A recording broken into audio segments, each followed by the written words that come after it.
the history tripos, you can pick quite a lot of medieval modules. Yeah. You can't exclusively do medieval, particularly from the start. So that's the first thing I'd say. The second is the kind of outlook you want on the medieval past.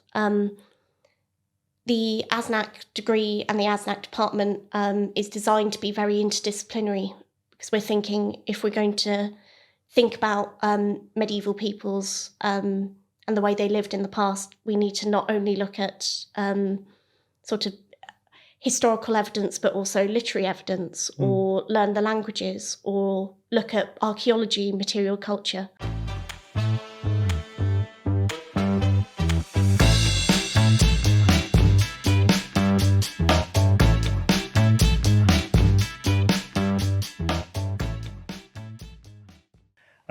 Head of one, welcome to Cambridge from the Inside. We're here with a new guest today. Would you like to introduce yourself? Yes, hi. My name's Rhiannon. I'm a first-year PhD student at Trinity Hall. I also did my undergraduate degree and my master's degree here. Nice. And today we're going to be talking about ASNC, the ASNC course at Cambridge. So firstly, could you tell us, what does ASNC stand for, and what is the course? Yeah, so ASNC is a degree that's only done at Cambridge. Yeah. It stands for Anglo-Saxon, Norse and Celtic. And it's basically a course where we study the early medieval world, mostly Britain, Ireland and Scandinavia, from about the 5th century till the 12th century. And we look at history, languages, literature. It's very sort of source focused and designed to be very interdisciplinary. Nice. So, first question I have about ASNC is with regards to more traditional courses that are across other universities, like history, languages, history, languages, or literature degrees. Which of those degrees is ASNC more similar to? Is it a literature degree? Is it a language degree? Is it a history degree? I think really it's whatever the person who's doing ASNC wants out of it. So with all of our courses, we have free choice options of what we want to do. I'm definitely more of a historian, so I really focus more on the sort of history, material culture side of the course. Some of my friends did 5 medieval languages and really, really focused on languages for their degree. So it can be whichever the individual wants, I think. Nice. So there are opportunities for someone to do ASNC and specifically study in languages, or specifically study in literature or history. Those 3 things are all simultaneously available for students. Yes. And what kind of languages or literature, or what modules are there for students to be able to choose from? So it's a 2-part tripos, the 3-year degree here. So in the first 2 years, part 1, you have a choice of 10 papers to do, and you choose 6. Those papers are the history of England before the Norman conquest, so sort of Anglo-Saxon history type stuff. The history of Scandinavia in the Viking Age, the history of the Brittonic speaking peoples. So these are people like the Picts in Scotland, what is now Scotland, medieval Wales, Cornwall, Devon area. The history of the Celtic speaking peoples, so this is medieval Irish history mostly. And then literature modules, language literature, and they teach all of these medieval languages from scratch. So Old English language and literature, and you end up reading things like Beowulf. Old Norse language and literature, medieval Welsh language and literature, Old Irish language and literature, and Insular Latin. So that's the medieval Latin written in the British Isles. And then the final paper is a paper called Palaeography and Codicology, and that's a paper focused on manuscript studies. So it teaches you how to date and locate manuscripts based on their handwriting. It also teaches you how the book was used in the medieval period, and how the book was made, put together, writing as a technology, things like that. Nice. Wow, that sounds really cool. And it sounds like there's so much choice for the students. So say like you have a prospective student and they're like really interested in medieval history, and they're struggling between choosing between history or ASNC. What would you say like the main differences between choosing between those two courses? Yeah, I think the history tripos, you can pick quite a lot of medieval modules. Yeah. You can't exclusively do medieval, particularly from the start. So that's the first thing I'd say. The second is the kind of outlook you want on the medieval past. The ASNC degree and the ASNC department is designed to be very interdisciplinary, because we're thinking if we're going to think about medieval peoples and the way they lived in the past, we need to not only look at sort of historical evidence, but also literary evidence, or learn the languages, or look at archaeology, material culture, stuff like that. So I guess how you like to work and the type of disciplines you're interested in as well. I guess ASNC as well is focused on the British Isles and Scandinavia mostly. We do talk about the wider medieval world, but the main focus is on that area and that time period. So that's another thing to consider. Nice. So would I be right in saying a historian might have like a source, and then they will it's not part of the course for them to, it's not required of them to be able to like read like a medieval language, but in ASNC you might be able to engage with that source and be able to and learn how to read the language it's written in. Yeah, exactly. That type of thing. Also, I think just more of a focus on archaeological evidence alongside textual evidence, that sort of thing. Nice. That sounds really cool. And for like prospective students who are watching, and could you give us like an overview of what the course is like? Do you get much module choice in like the second half of the course, and how are ASNC students taught as well? Yeah. So in the third year of the course, you have a free choice of 4 papers from a selection of around 13. And these are all advanced modules in the subjects you've done before, mostly based around current research that's going on in the department, which is really exciting because you get to work closely with your lecturers and find out what they've been doing. These modules can vary a bit. I can talk a bit more about that. Well, which modules did you choose? So in my third year, I chose to do a module called Rethinking the Viking Age. Okay. So we were looking at Viking period Scandinavia and new approaches to the evidence. So we had a seminar on the possibility of female warriors. We had a seminar on gender in the Viking Age, a seminar on queering the Viking Age. So lots of ways to readdress evidence and scholarly discussions and debates about evidence. I took a module, the advanced module in pre-conquest history. This was a paper called Saints and Farmers. Okay. Which is a great title. And we looked at the monastery, the cathedral at Ely. Nice. Yeah. In the medieval period, and then its land holdings in the 10th and 11th century. So there was a lot of work with sort of chronicles written at Ely and things like that, and land holdings. That was really interesting. The third paper I took was a paper called Writing Rituals. That was the advanced paper in palaeography and codicology. And in there, we were looking at manuscripts used in liturgy. So the the rites of the church in the early medieval period.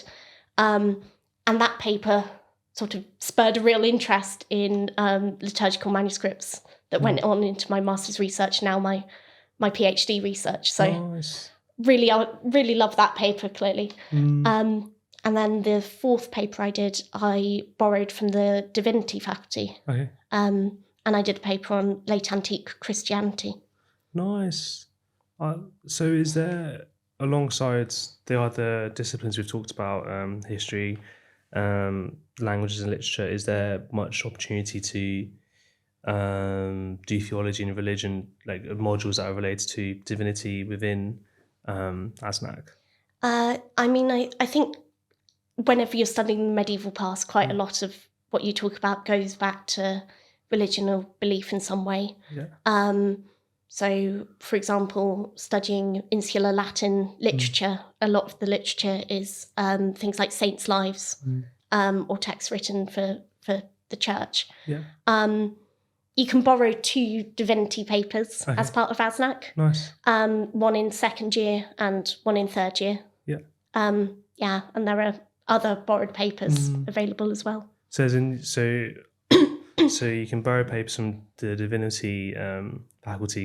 What other courses could you borrow papers from in ASNC? So in second year and in third year, you can borrow papers from the modern and medieval languages faculty. Nice. I think there's a paper in medieval French that you can borrow there. You can borrow a paper from Classics in third year on Rome and Britain, I'm pretty sure. There are papers you can borrow from history, archaeology. It depends year on year. But you can dip into other disciplines as well. And like for anyone who doesn't know about the idea of like borrowing papers and how like it's a common thing for a lot of courses in Cambridge, can you explain like what we mean by borrowing papers? Yeah, so papers are run by particular departments or faculties, and as a student you belong to a particular department that runs your course. You can sometimes trade doing a paper in your particular department for a paper in another department or faculty. So then you just go to lectures in that building or supervisions with that faculty for that particular module that you're sitting. Nice. And I imagine like it gives a lot of like opportunities and freedom for students to, I guess, end up doing things that they didn't initially plan to do. So yeah, no, definitely. Nice. On about the opportunities to study religion as well in the ASNC course. We're just talking now about are there any opportunities to talk about like paganism, because I imagine that's quite a prevalent thing in Scandinavia and the British Isles. Yeah, I mean in the history modules we touch on pre-Christian religion, particularly looking at Christianization. So that happens in what is now England in about 597, but much later in Scandinavia. It's the turn of the millennia, really. So we have quite a lot of interesting sources about pre-Christian religions and systems of belief that we look at in comparison with early Christianity as well.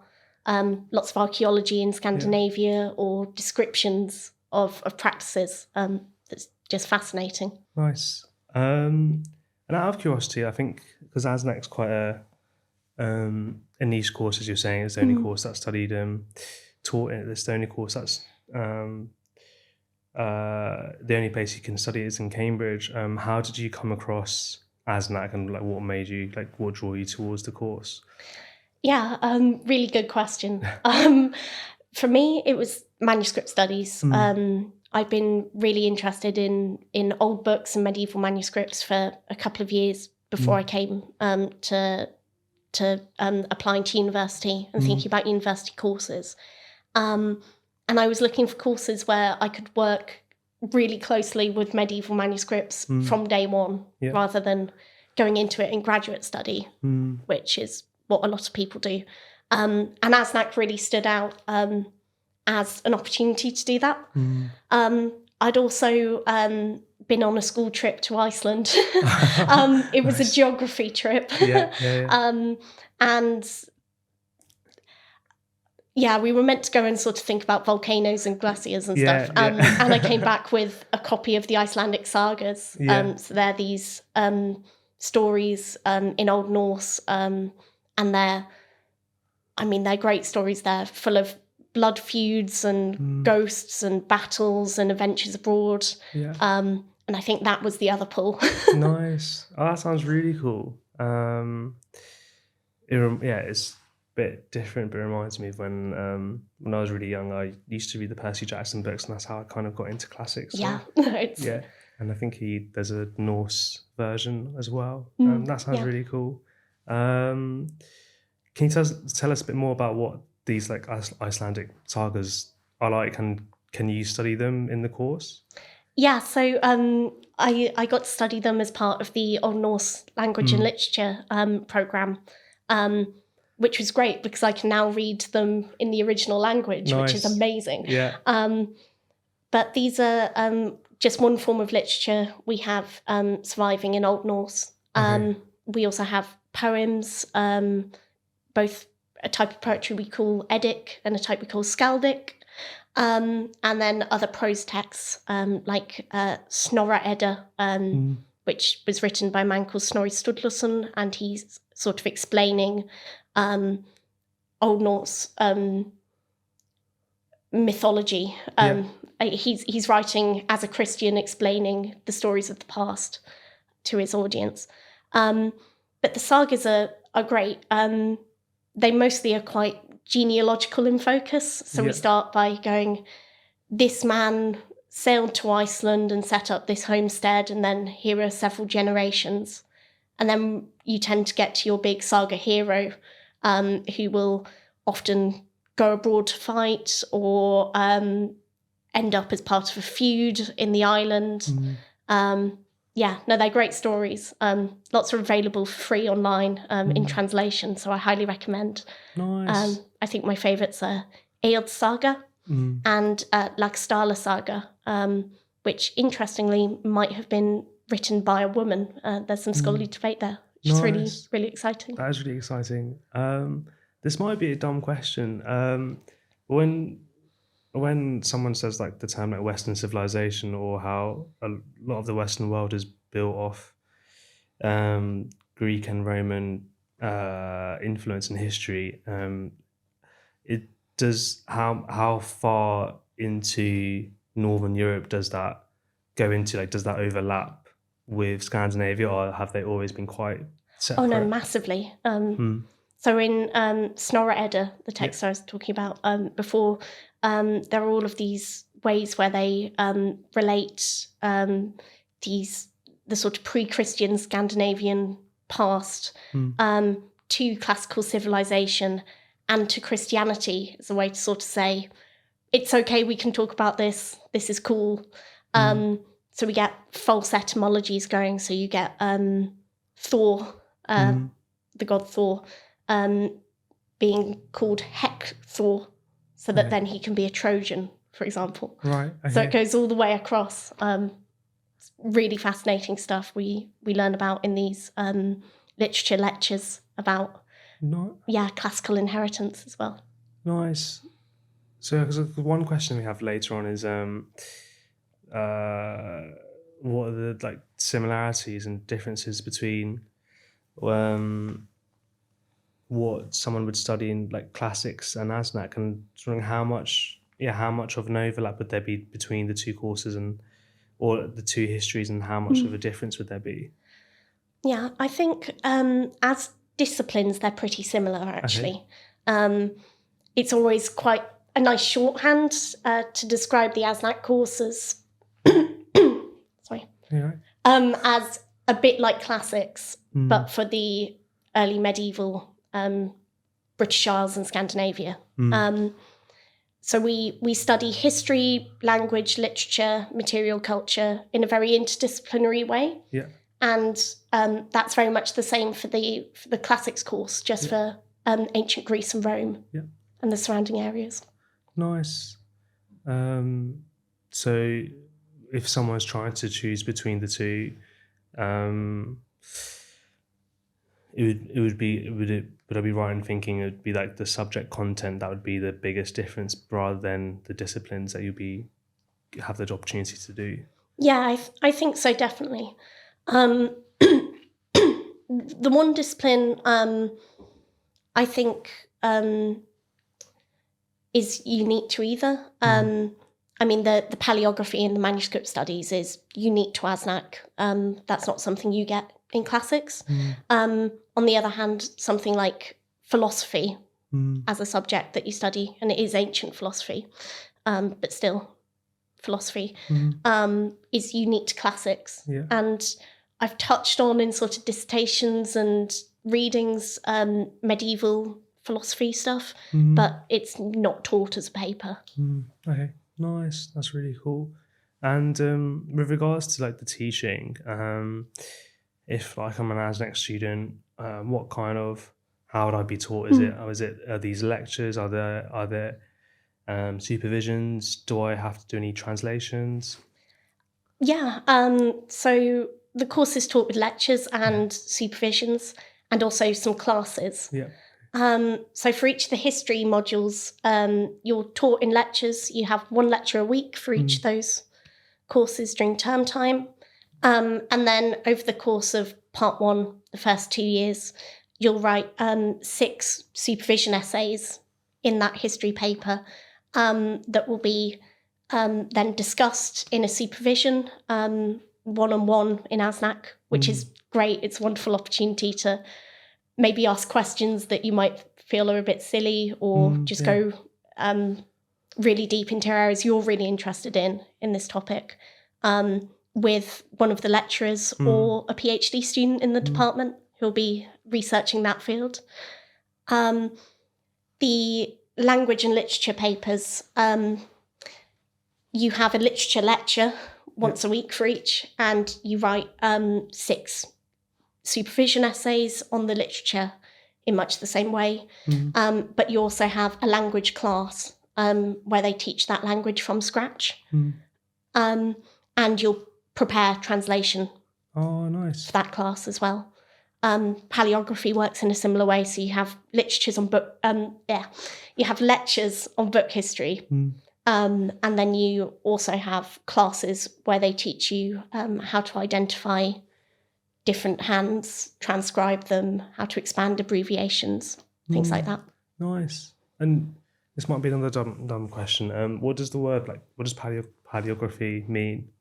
So palaeography is the study of ancient handwriting. Okay. So by looking at handwriting and manuscripts, we can suggest where a manuscript is from, both geographically and time period. Wow. So the discipline teaches you how to sort of distinguish that, how to distinguish different scribes writing from each other. Medieval script, they often abbreviate letter forms. So they abbreviate words, they remove letters to save space on the manuscript, on the parchment. Yeah. And we learn those abbreviations and how to expand them as well. Wow, that's so cool. Yeah. It's like decoding. Yeah, no, that's really cool. So if say like you're in a museum and you see a piece of parchment, and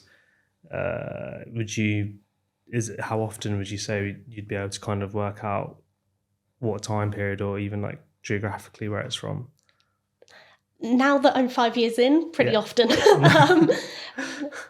Yeah, it's definitely one of those disciplines where the more you look and the more you practice, the better you get. So am I right in thinking there's like a lot of history that can be learned, or you can access a lot of history from just someone's handwriting? Yeah, I mean, from book culture, you can get a lot. I mean, something as simple as the parchment that a medieval book is made out of can tell you about animal husbandry in the medieval period. We often have like calluses on the parchment where maybe it interacted with the animal's back legs. Right. Okay. If it was pulling like pulling something along. Yeah. Or tick bites. There's been some really interesting studies where we can work out that cow populations were infested with a particular type of botfly because of little bites on the parchment. We can do DNA analysis of parchment and work out where animals were raised using ancient DNA. Looking at pigments, you get access to this global medieval trade network. It's fascinating. I mean, book culture is the thing I'm most interested in. Nice. So and to go back to like more about yourself, after you did your undergrad, can you tell us a bit more about your master's degree? Yeah, so I stayed in ASNC and at Trinity Hall, and I did the MPhil degree. So it's a 9-month research masters. You also do some taught modules. So I did medieval Latin, and took a paper looking at socioeconomic relations between Britain and Ireland in the pre-Viking Age, which is fascinating, sort of Irish seaboard trade and influence stuff. But the thing I really enjoyed was the thesis. So my master's thesis looked at a collection of 6 Icelandic liturgical manuscript fragments, AM241B1 folio, it's the shelf mark, that are housed in the University of Copenhagen. And I identified each of these fragments, identified the text, worked on the codicology, so the physical fragment, and used this to talk about the antiquarian who collected them and his attitude towards Latin liturgical material.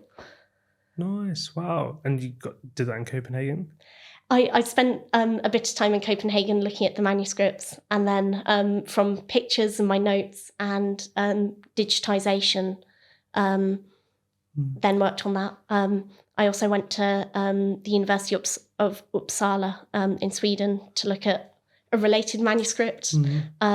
With some money from Trinity Hall allowed me to travel there and do that. Oh, nice. Oh, that's so cool. And when you were saying about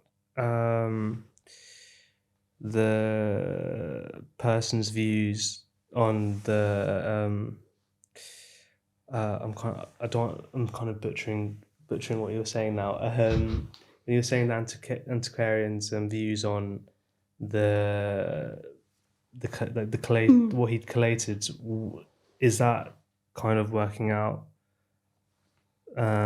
why he chose what he chose? Yes. So lots of Icelandic manuscripts were collected by an antiquarian called Árni Magnússon, who was working in the late 17th century, early 18th century. He was Icelandic, but he was employed by the Danish crown to go and do a tax audit of Iceland.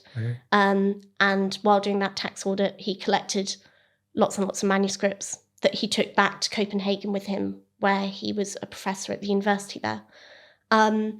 Most of the manuscripts he collected are in Old Norse, and they're these saga manuscripts. So, you know, those great stories I was talking about earlier, or other literature. And a minority are liturgical, so the Catholic books used in the church before the Reformation. And I was really interested in why these 6 fragments he had decided were of enough interest to warrant a place in his collection, as opposed to other liturgical books that he would reuse. So it was very common in the early modern period to come across a medieval book and get the parchment and use it in book bindings for other books. The raw material was of more interest than the medieval book. And in lots of other cases, he did do this. So it was, why were these 6 of particular interest? Nice. Am I right in thinking if he was there to do a tax audit, he wasn't this... he was like, this was kind of something he chose to do alongside his main aim? Yeah, definitely. He was previously employed by another man to go to what's now Germany and collect manuscripts. And his writings show that he was always very interested in manuscripts. I see, yeah. But it was definitely a sort of, alongside this, now that I'm going round, I will collect all of this material from farmsteads, and I think in some cases borrow and not give back. Wow, that's so cool. That's such a... such an interesting person to look into, as well as imagine the texts themselves were really interesting. And what can you tell us more about your PhD now and what you're doing and what's that like? Yeah, so I'm 10 months in now to my PhD. I'm looking at the liturgical book in medieval Iceland more broadly. So my thesis is going to be titled The Liturgical Book in Medieval Iceland, c. 1000 to 1550. Okay, yeah. So that's, the moment of Christianization and that process to the Reformation in Iceland. Okay.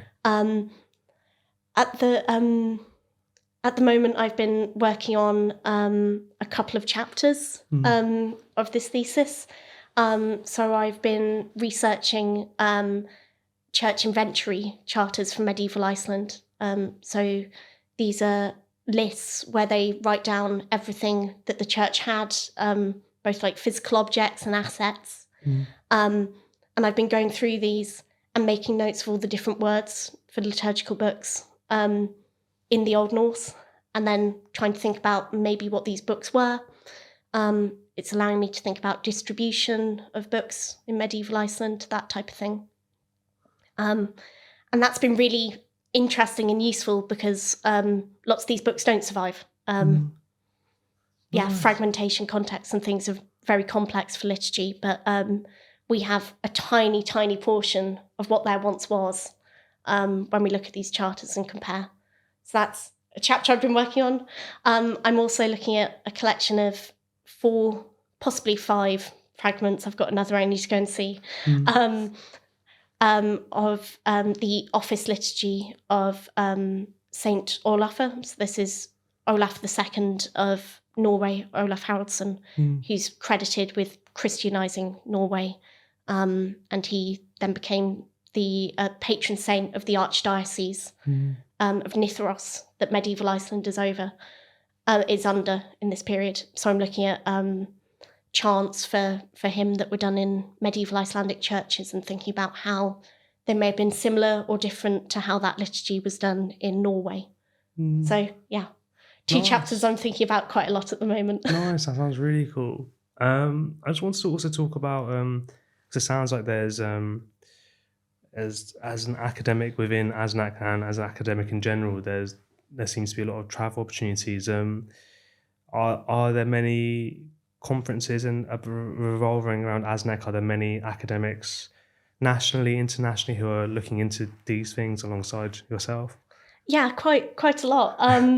So a good example of this, on this coming Sunday, I'm going up to Leeds for the International Medieval Congress. Nice. This is my second time going, and I'm giving a paper based on my MPhil. Nice. And this is a massive conference.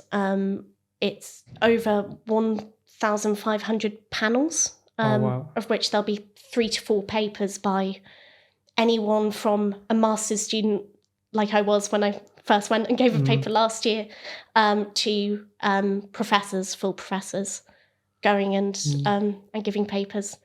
And that's also really nice socially. Of course. Yeah, so I see get to see lots of other PhD students from around the world working on similar sorts of areas to what I'm doing. There'll be over 3,000 medievalists swarming Leeds next week. Nice. And for anyone who doesn't know, like prospective students, is kind of conferences like that, is that exclusive to ASNC, or is that something that students can do if they were to go on to take their degrees into further study, like doing a postgrad and into research? Yeah, it's definitely not exclusive to ASNC. I mean, there are loads of conferences all over. They range in size a lot. That's a massive example I'm talking about there. Yeah. But yeah, all of these fields have conferences all over. I'm going to another one in August to give a paper in Reykjavik, and that's a much smaller conference. Nice. And that's just Scandinavian history very broadly. So I'm giving a paper on church inventory charters in the 14th century. At the same time as someone else is going to be talking about the Cold War in Finland. So I see. you know. Nice, that's cool. So when you say give a paper, what does that mean? Giving a presentation, or? Yeah, so I write a 20-minute thing about something I've researched, and then I go up and I talk about it. Nice, cool. And just because I was saying before how ASNC and Classics, just to kind of finish off, how in terms of disciplines they were very similar.